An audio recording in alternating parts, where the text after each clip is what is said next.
Howdy, lieutenants and economists. The most volatile, evil, disgusting things on the planet, humans. If you have a video request, you can always go to assholeconsulting.com. Yeah, I am gonna charge you, kids. And that is the importance of not fucking up. You are such an asshole!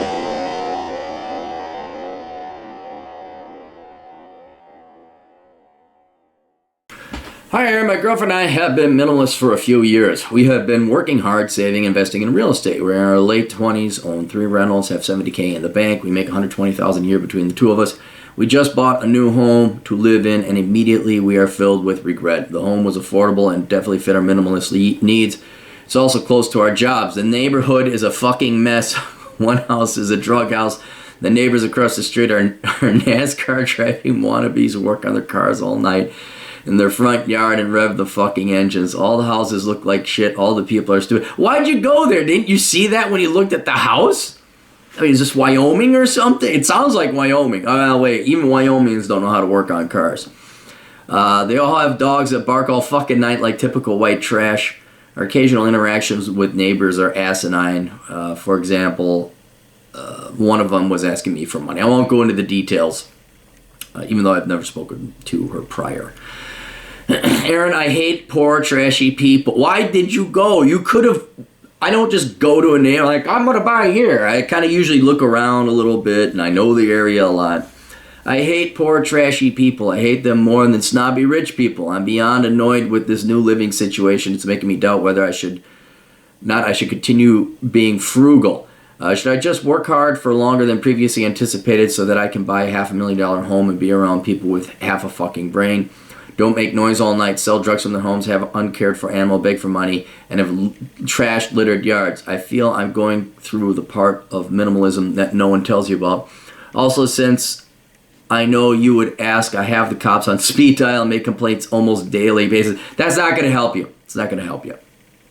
I mean, you got to really, talk to the cops, see what they recommend, but nothing gets fixed, code enforcement, occasionally, blah, blah, blah. Because then you're going to become that neighbor. Because all of a sudden, you're the new guy in the neighborhood, and now calls and complaints have gone up. Well, what the hell?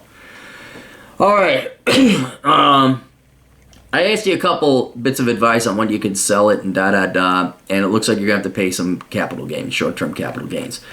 Talk to a realtor, but between what you paid and what you could sell for, I'm surprised you've made a capital gain on it. There is a capital gain there. It's not worth your sanity. And you know what? It's not worth your time. And I've talked about this before. It's not worth hanging out with a bad element. Again, I'll tell the story. I'm giving a buddy a ride to the airport. I find a bag of pot in the back of my car because it fell out of his pocket. Who would have gone to jail had the cops pulled me over if I was, doing 10 over or something like that? You yourself may be innocent. Those who lie with dogs tend to catch fleas, is the old saying. And it is worth $20,000 easy, in my opinion. I know you got $75K built up. I'd take a $20,000 hit on this house if you could. If you can break even, which it sounds like you might, I'd get the fuck out of Dodge. Put that sucker up for sale and get the hell out. Now, again, talk to your realtor first. But that solves your immediate problem. Because you and your wife make damn good money, and you just can't sacrifice the time and give up not only the mental and physical health, but the lost labor of hours. I mean, you guys are, whatever, your time's pretty valuable. Your time is way more valuable than to be dealing with this shit. So it'd be worth the pay to get out of this situation. But I don't think it's going to cost you that much. Then again, let your realtor figure that out. As for this drawback to minimalism, it is very interesting. A lot of people say, why are... not why, but people pay a lot of money to live in nice neighborhoods, not for the nice houses, but to avoid other people. It really has nothing to do with the neighborhood or the house. It's just to avoid other people. And thus the neighborhoods are nice, not because they're inherently nice, but because of the absence of horrible people. And, I could be philosophical about that, I guess, if we want. But it's true. You pay a lot of the money you pay to live in a good neighborhood is not because the neighborhood itself is good, but because it's absent of crime, loud, and not even criminals, just loud, unappreciative neighbors. May not even be amoral. You couldn't pay me enough to live in a college town. Kids partying, having booze, having fun. Whichever, they're nice kids, I'm sure, doing whatever we did back in the day. I don't want to be up at parties at 2 a.m., So that's why, yeah, sometimes you do have to pay a little bit more to live in a nice neighborhood. Is it worth it? Yes, you're finding out it is. Now, how I've gotten around that is, I didn't really live in nice neighborhoods, but I didn't have a lot of stuff to steal. I lived in okay neighborhoods. I lived in blue collar neighborhoods. I lived in old neighborhoods. Car got stolen still, house got broken into still, but all my neighbors were old. I was the youngest one on the block. I do some research. So you don't have to go to the prissy McMansion town. But you should be able to, depending on where you live, there's got to be a quiet neighborhood where the prices are still affordable. They're still worthwhile. You're in real estate. You've invested in rental property. You got to know your neighborhoods pretty well. I'm shocked this one caught you with your pants down. Like, how did you not see the cars in the driveway? And that they're not really nice cars that are fixed, but there's an oil pan underneath it, and people got their other cars up on cinder blocks. Did you not see the trailer in the front yard? Did you not see that? Did you not see the missing pieces of siding? But you should be able to shop around and find a place that works for you. I can't tell you where that is because I don't know where you live. I'm going to guess Wyoming. You guys also know your neighborhoods better than I do, but that's what you got to find is the quiet neighborhood. Or, if you truly are a minimalist, maybe still studio or apartment living. Or not studio, you got your wife. Maybe just an apartment. That's essentially all I've lived in my entire life, adult life anyway, has been apartments. Even the homes I have owned, they've all been duplexes where I rent out one unit and I live in the other. Well, one was a triplex. And yeah, that's just being a minimalist. And as long as you pick in the right area, I've rarely had problems with neighbors. I don't think I ever had. Minor, very minor. But that's because I picked the right area.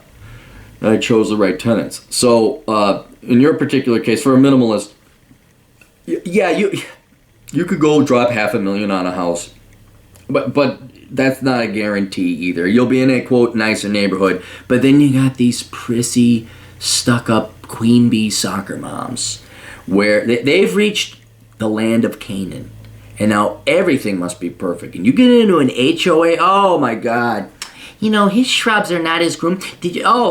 I got a buddy.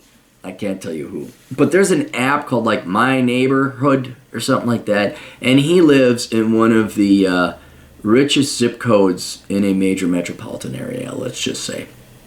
And so he got on this My Neighborhood app, and all it is the chatty Cathy soccer moms who are living off of their husband's money. They got everything taken care of. Everything's bought and paid for. So what they complain about is increasingly pettier and pettier and pettier and pettier.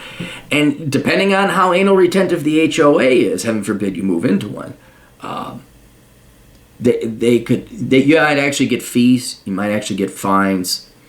And you're going to have petty shit happening to you. So you could be on just as poor terms with your neighbors in a rich neighborhood as you could a trailer trash ghetto or barrio neighborhood. Old people, as long as you're quiet yourself and you I like old neighborhoods. Old is where to go. You want to go to where old people live. Quiet neighborhoods, blue collar neighborhoods. That's what I would be doing. But don't think I wouldn't spend the money on a $500,000 house. I'll never. I can't. But I would never spend that much money on a house. But it's also no guarantee you're going to have good neighbors. Oh, they won't commit crimes, but they're going to be a real fucking pain in the ass. So there's got to be a place. What should I major in? Where should I live? If you put the time and effort into those questions, That's the majority. Is figuring it out first before you commit to it. That's the majority of the work. So I would sell this house at a loss if you have to, man. Get out of that place so you're not forced to shoot Jessup. And Jebediah doesn't come over and accuse you of raping his daughter. Somebody's pig doesn't get on your property and shit all over the driveway. Whatever, I don't know. I kind of want you to email me and tell me where you're at, so I just don't. But yeah, just get out of there, man. Don't get fleas from these dogs. Get out of there. Just find a nice apartment in a nice part of town, or get yourself a house in a quiet part of town. All right, that's it. Questions, answers, assholeconsulting.com. We'll see you guys later. Toodles.